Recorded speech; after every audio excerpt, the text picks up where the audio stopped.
आज हम जिस कंट्री के बारे में बात करने वाले हैं, कहने को तो वो कंट्री इतनी छोटी है कि अगर आप उसे वर्ल्ड मैप में ढूंढने निकलेंगे तो एक छोटे से डॉट जितनी दिखेगी। लेकिन Guinness book of world record में इस कंट्री ने कई सारे वर्ल्ड रिकॉर्ड्स बनाए हैं। ये कंट्री इतने अलग अलग नामों से पहचानी गई है कि अगर हम इसको इसके पहले नाम से इसके आज के नाम तक देखें तो इसका जो सफर है वो काफी लंबा रहा है। मैं बात कर रही हूँ श्रीलंका की। हमारे इस सेशन को इंटरैक्टिव बनाने के लिए मैं आपसे हर वीडियो के एंड में एक क्वेश्चन पूछूंगी, जिसका जवाब आप मेरे कमेंट सेक्शन में कमेंट करके दे सकते हैं।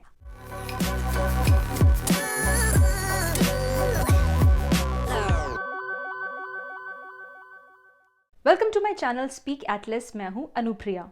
आज मैं आपको श्रीलंका के बारे में 10 ऐसे इन्फॉर्मेटिव पॉइंट्स बताऊंगी जो आपके लिए जानना बहुत जरूरी है। तो चलिए आगे बढ़ते हैं और जानते हैं श्रीलंका के बारे में। पॉइंट नंबर 1 पे मैं आपको बताना चाहूंगी श्रीलंका के अलग अलग नामों के बारे में। श्रीलंकन्स की एक हिस्टोरिकल बुक रही है जिसको कहा जाता है महावंसा। अकॉर्डिंग टू महावंसा, श्रीलंका के जो सबसे पहले किंग थे वो थे प्रिंस विजया। 543 से 505 BCE के बीच में प्रिंस विजया ने श्रीलंका पर राज किया और उन्होंने श्रीलंका को नाम दिया तांबा पन्नी। तांबा पन्नी का मतलब होता है कॉपर रेड हैंड्स, क्योंकि जब प्रिंस विजया श्रीलंका में लैंड हुए तो वहां की रेड सॉइल की वजह से उनके हाथ लाल हो गए, जिसकी वजह से उन्होंने श्रीलंका को नाम दिया तांबा पन्नी। उसके अलावा हिंदू माइथोलॉजी की रामायणा बुक के हिसाब से श्रीलंका को कहा गया लंका, जिसका मतलब होता है the island.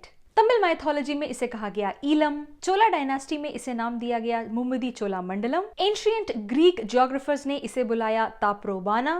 Persians and Arabs इसको बुलाते थे सेरेंडिप। 1505 में जब पोर्चुगीज यहाँ पर आए तो उन्होंने इसे नाम दिया सीलाओ, जो बाद में ब्रिटिशर्स के आने पर ट्रांसफॉर्म हो गया साइलॉन में। 1948 में साइलॉन को अपना इंडिपेंडेंस मिला और तब उन्होंने अपना नाम रखा डोमिनियन ऑफ श्रीलंका। 1972 में श्रीलंका पूरी तरीके से फ्री हो चुका था और एक सॉवरेन कंट्री बन चुका था, और तब इस कंट्री का नाम पड़ा free sovereign and independent Republic of Sri Lanka. और फाइनली 1978 में श्रीलंका का नाम हुआ democratic socialist Republic of Sri Lanka, जिसे हम कॉमनली श्रीलंका कहते हैं। इसके अलावा श्रीलंका को tear of India, pearl of the Indian ocean and the heart of the Indian ocean भी कहते हैं। पॉइंट नंबर 2 पे हम बात करेंगे श्रीलंका की ज्योग्राफी की। श्रीलंका एक साउथ एशियन आइलैंड कंट्री है जो लोकेटेड है इंडियन ओशन में, south west of bay of Bengal and south east of Arabian sea. Sri Lanka Indian subcontinent से सेपरेटेड है by gulf of Mannar and Palk strait. यहाँ का जो कॉमर्शियल कैपिटल है वो है कोलंबो। कोलंबो ना सिर्फ श्रीलंका की कैपिटल सिटी है बल्कि वो श्रीलंका की सबसे लार्जेस्ट सिटी है।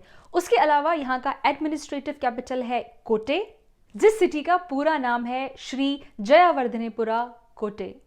ये जो कंट्री है ये 9 अलग अलग प्रोविंसेस में डिवाइड की गई है। अगर आपने मेरा कनाडा के ऊपर भी वीडियो देखा है तो आपको पता होगा कि कनाडा में भी अलग अलग स्टेट्स को प्रोविंसेस कहा जाता है। जिस तरह से इंडिया अलग अलग स्टेट्स में डिवाइडेड है, उसी तरीके से कनाडा भी अलग अलग प्रोविंसेस में डिवाइडेड है, और उसी तरीके से श्रीलंका भी अलग अलग 9 प्रोविंसेस में डिवाइड की गई है।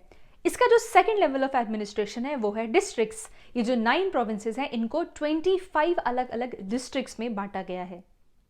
पॉइंट नंबर 3 पे हम बात करते हैं श्रीलंका की हिस्ट्री की। श्रीलंका की जो हिस्ट्री है वो 3000 ईयर्स पुरानी है। Sri Lanka has a rich cultural heritage. Sri Lanka की जो बुद्धिस्ट राइटिंग्स हैं वो लिखी गई थी तकरीबन 29 BCE में। बिकॉज ऑफ इट्स लोकेशन इसने कई सारे लग्जरी गुड्स एंड स्पाइसेस के ट्रेडर्स को अपनी तरफ अट्रैक्ट किया। ये ना सिर्फ एक बहुत ही मेजर हार्बर है बल्कि बहुत ही बढ़िया ट्रेडिंग हब है and it's of great strategic importance. यहाँ के जो सबसे पहले किंग थे वो थे प्रिंस विजया, और उसके बाद यहाँ पर बहुत सारे साउथ इंडियन किंग्स आए, बहुत सारे चाइनीज ट्रैवलर मॉन्क्स आए। एज पर रामायण ये कंट्री कुबेर की नगरी थी। कुबेर जो है वो है हमारे लॉर्ड ऑफ द वेल्थ, यानी कि धन के राजा, और कुबेर के बाद यहाँ पर राज किया रावण ने। उसके बाद यहाँ पर आए पोर्चुगीज, डच और फिर आए ब्रिटिशर्स। अर्ली 20th सेंचुरी में श्रीलंका में national movement for political independence शुरू हो चुकी थी एंड बाय 1948 श्रीलंका को अपना इंडिपेंडेंस मिला। पॉइंट नंबर 4 पे हम बात करते हैं श्रीलंका की लैंग्वेज की। श्रीलंका में दो ऑफिशियल लैंग्वेजेस बोली जाती हैं। पहली है सिन्हला और दूसरी है तमिल। यहाँ की जो ब्रिज लैंग्वेज है वो है इंग्लिश। क्योंकि इस कंट्री में और भी कंट्रीज के लोग आकर रहते हैं, बसते हैं, तो यहाँ पे उनकी लैंग्वेजेस भी बोली जाती हैं। तो जो यहाँ की माइनर लैंग्वेजेस हैं वो हैं Hindi, Malay, Portuguese, Dutch, Arabic, mandarin and Veda. Point number 5 में हम बात करेंगे श्रीलंका की पॉपुलेशन की। एज ऑफ 2019 श्रीलंका की टोटल पॉपुलेशन लगभग 2,18,03,000 है, जिसकी वर्ल्ड रैंकिंग है 58। अगर हम इस जगह की एथनिसिटी की बात करें तो लगभग 74.9% लोग जो हैं वो हैं यहाँ पर सिन्हलीज। पॉइंट नंबर 6 पे हम बात करेंगे श्रीलंका के रिलीजन्स की। श्रीलंका का ऑफिशियल रिलीजन है बुद्धिज्म। एज ऑफ 2012 70.2% जो पॉपुलेशन है श्रीलंका की वो फॉलो करती है बुद्धिज्म। पॉइंट नंबर 7 पे आता है करेंसी। श्रीलंका में जो करेंसी यूज होती है उसे कहा जाता है श्रीलंकन रुपी, जिसे हम लिखते हैं LKR, और ये डिवाइड की गई है 100 सेंट्स में। पॉइंट नंबर 8 पर हम बात करेंगे श्रीलंका के टोटल एरिया की। श्रीलंका का टोटल एरिया है 65,610 किलोमीटर स्क्वायर और ये वर्ल्ड रैंकिंग में 120th पोजीशन पर आता है। इस कंट्री में 4.4% है वाटर और जो बचा हुआ 95.6% है वो है लैंड। पॉइंट नंबर 9 पे हम देखेंगे श्रीलंका के स्पोर्ट्स के बारे में। श्रीलंका का नेशनल स्पोर्ट है वॉलीबॉल, पर यहाँ पर सबसे मोस्टली प्लेड जो गेम है वो है क्रिकेट। श्रीलंकन्स क्रिकेट के लिए बहुत पैशनेट देखे गए हैं और ये कंट्री अपनी क्रिकेट टीम के लिए बहुत फेमस है। श्रीलंकन क्रिकेट टीम ने 1996 का क्रिकेट वर्ल्ड कप और 2014 का ICC वर्ल्ड 2020 जीता।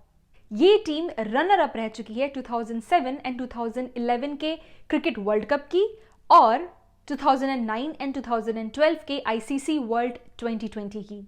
श्रीलंकन क्रिकेट टीम ने 5 बार वर्ल्ड एशिया कप जीता है इन 1986, 1997, 2004, 2008 एंड 2014। उसके अलावा श्रीलंका 2 बार क्रिकेट वर्ल्ड कप भी होस्ट कर चुका है इन 1996 एंड 2011 और श्रीलंका ने होस्ट किया था 2012 का ICC वर्ल्ड T20।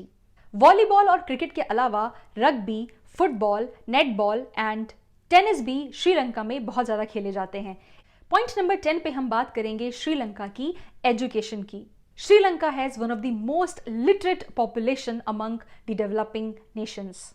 यहाँ का जो लिटरेसी रेट है that is 92.5%, which is the highest in all the south Asian countries. यहाँ का जो यूथ लिटरेसी रेट है दैट इज 98%। यहाँ का computer literacy rate is 35% and primary school enrolment rate is more than 99%।